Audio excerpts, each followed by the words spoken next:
Eisenstein എന്ന ചലച്ചിത്ര പ്രതിഭ 1925 സംവിധാനം ചെയ്ത ബാറ്റിൽഷിപ്പ് പൊട്ടംകിൻ വെറും ഒരു സിനിമയല്ല. അത് സിനിമ എന്ന മാധ്യമത്തിൻ്റെ ശക്തി ലോകത്തിന് കാണിച്ചു കൊടുത്ത ഒരു പാഠപുസ്തകമാണ്. 1905 റഷ്യൻ വിപ്ലവത്തിൻ്റെ പശ്ചാത്തലത്തിൽ നിർമ്മിക്കപ്പെട്ട ഈ നിശബ്ദ ചിത്രം 100 വർഷങ്ങൾക്കിപ്പുറവും ചർച്ച ചെയ്യപ്പെടുന്നു. വിപ്ലവ ആശയങ്ങളെ പ്രോത്സാഹിപ്പിക്കുന്നു എന്ന കാരണത്താൽ ചരിത്രത്തിൽ ഏറ്റവും കൂടുതൽ നിരോധനങ്ങൾ നേരിട്ട ചിത്രങ്ങളിൽ ഒന്നാണിത്. 1905 പരാജയപ്പെട്ട വിപ്ലവത്തിന്റെ സ്മരണ പുതുക്കുന്ന ചിത്രമായിരുന്നിട്ടും പിൽക്കാലത്ത് സ്റ്റാലിൻ്റെ ഭരണകാലത്ത് സൈന്യത്തിനിടയിൽ കലാപചിന്തയുണ്ടാകുമോ എന്ന് ഭയന്ന് റഷ്യയിൽ പോലും സിനിമയ്ക്ക് നിയന്ത്രണങ്ങളുണ്ടായിരുന്നു. കൂടാതെ Britain, France, Germany, United States, Netherlands, Belgium തുടങ്ങിയ രാജ്യങ്ങളിൽ ചിത്രം ഏറെക്കാലം നിരോധിച്ചിരുന്നു. എന്തിന്? 2025 100 വർഷം പൂർത്തിയാക്കിയതേ തുടർന്ന് IFFKയിലൂടെ നമ്മുടെ കേരളത്തിലും പ്രദർശനത്തിനെത്തിയ ബാറ്റിൽഷിപ്പ് പൊട്ടംകിന് എന്നാൽ പ്രദർശനാനുമതി ലഭിച്ചില്ല. റഷ്യൻ സാമ്രാജ്യത്വ നാവികസേനയുടെ കപ്പലായ പോട്ടംകിനിൽ നടക്കുന്ന നാവികയുടെ കലാപമാണ് സിനിമയുടെ പ്രമേയം. പുഴുവരിച്ച ഇറച്ചിയും മോശം ഭക്ഷണവും നൽകുന്ന മേലുദ്യോഗസ്ഥർക്കെതിരെ നാവികർ പ്രതികരിക്കുന്നതോടെയാണ് ചിത്രം ആരംഭിക്കുന്നത്. ഈ സമരം കപ്പലിൽ നിന്ന് ഒഡേസ എന്ന നഗരത്തിലെ സാധാരണ ജനങ്ങളിലേക്ക് പടരുന്നു. വിപ്ലവകാരികളെ അടിച്ചമർത്താൻ സാർ ചക്രവർത്തിയുടെ സൈന്യം നടത്തുന്ന ക്രൂരമായ കൂട്ടക്കൊലയും അതിനെതിരെയുള്ള പോരാട്ടവുമാണ് ചിത്രത്തിന്റെ കാതൽ. ചിത്രത്തെ 5 അധ്യായങ്ങളായി തിരിച്ചിരിക്കുന്നു. 1. മനുഷ്യരും പുഴുക്കളും. മോശം ഭക്ഷണത്തിനെതിരെയുള്ള പ്രതിഷേധം. കലാപത്തിലേക്കുള്ള തുടക്കം സൂചിപ്പിക്കുന്ന അധ്യായം കൂടിയാണിത്. 2. ക്വാർട്ടർ ഡെക്കിലെ നാടകം. വധശിക്ഷയ്ക്ക് വിധിക്കപ്പെട്ട നാവികർ കലാപമുണ്ടാക്കുന്നു. കലാപത്തിൽ അവരുടെ നേതാവായിരുന്ന വാക്കുലുൻചൂക്ക് കൊല്ലപ്പെടുന്നു. 3. മരിച്ച മനുഷ്യൻ നീതി ആവശ്യപ്പെടുന്നു. വാക്കുലുൻചൂക്കിന്റെ മരണം നഗരവാസികളെ ഉണർത്തുന്നു.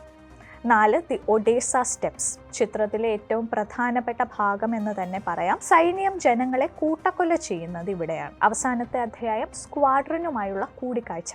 പോട്ടംകിനെ തടയാൻ ചുമതലപ്പെടുത്തിയ കപ്പലുകൾ പോട്ടംകിന് നേരെ വെടിയുതിർക്കാൻ വിസമ്മതിക്കുന്ന വികാര നിർഭരമായ അന്ത്യം. ഈ സിനിമയെ വിശ്വപ്രസക്തമാക്കിയത് ഐസൻസ്റ്റൈൻ ഉപയോഗിച്ച മൊണ്ടാഷ് എന്ന എഡിറ്റിംഗ് രീതിയാണ്. പല ഷോട്ടുകളെ അതിവേഗത്തിൽ കൂട്ടിച്ചേർത്ത് പ്രേക്ഷകരിൽ വൈകാരികമായ പ്രതികരണം ഉണ്ടാക്കുന്ന രീതിയാണിത്. അതിൽ എടുത്തു പറയേണ്ടത് ഒഡേസ സ്റ്റെപ്പ് സീക്വൻസ് ആണ്. ലോക സിനിമയിലെ ഏറ്റവും മികച്ച ദൃശ്യാനുഭവങ്ങളിൽ ഒന്നായി ഇത് കണക്കാക്കപ്പെടുന്നു. പടികളിലൂടെ ഉരുണ്ടുപോകുന്ന കുഞ്ഞിന്റെ തൊട്ടിലും വെടിയേറ്റ് വീഴുന്ന മാതാപിതാക്കളുടെ നിസ്സഹായതയും സൈനികരുടെ ബൂട്ടുകളുടെ ഭയപ്പെടുത്തുന്ന ചലനവും മൊണ്ടാഷ് വിദ്യയിലൂടെ ഐസൻസ്റ്റൈൻ അനശ്വരമാക്കി. നിരവധി സവിശേഷതകളുള്ള സിനിമയാണ് ബാറ്റിൽഷിപ്പ് പൊട്ടംകിൻ. ഇതൊരു ബ്ലാക്ക് ആൻഡ് വൈറ്റ് സിനിമയാണ്. എന്നാൽ ചിത്രത്തിന്റെ ക്ലൈമാക്സിനോട് അടുക്കുമ്പോൾ കപ്പലിൽ ഉയർത്തുന്ന വിപ്ലവത്തിന്റെ പതാകയ്ക്ക് ചുവപ്പ് നിറം നൽകാൻ സംവിധായകൻ തീരുമാനിച്ചു. ഇതിനായി ഓരോ ഫ്രെയിമിലും ആ പതാക മാത്രം ചുവപ്പ് നിറം കൊണ്ട് ഹാൻഡ് പെയിന്റ് ചെയ്യുകയായിരുന്നു. ഈ മഹത്തായ ചിത്രം വെറും 10 മാസം കൊണ്ടാണ് പൂർത്തിയാക്കിയത്. അതിൽ എഡിറ്റിങ്ങിന് മാത്രമാണ് ഐസൻസ്റ്റൈൻ കൂടുതൽ സമയം ചിലവഴിച്ചത്. ഈ സിനിമയിലെ ഭൂരിഭാഗം ആളുകളും പ്രൊഫഷണൽ അഭിനേതാക്കളായിരുന്നില്ല. ഒഡേസയിലെ സാധാരണ ജനങ്ങളെയും യഥാർത്ഥ നാവികരെയുമാണ് ഐസൻസ്റ്റൈൻ ദൃശ്യങ്ങൾക്കായി ഉപയോഗിച്ചത്.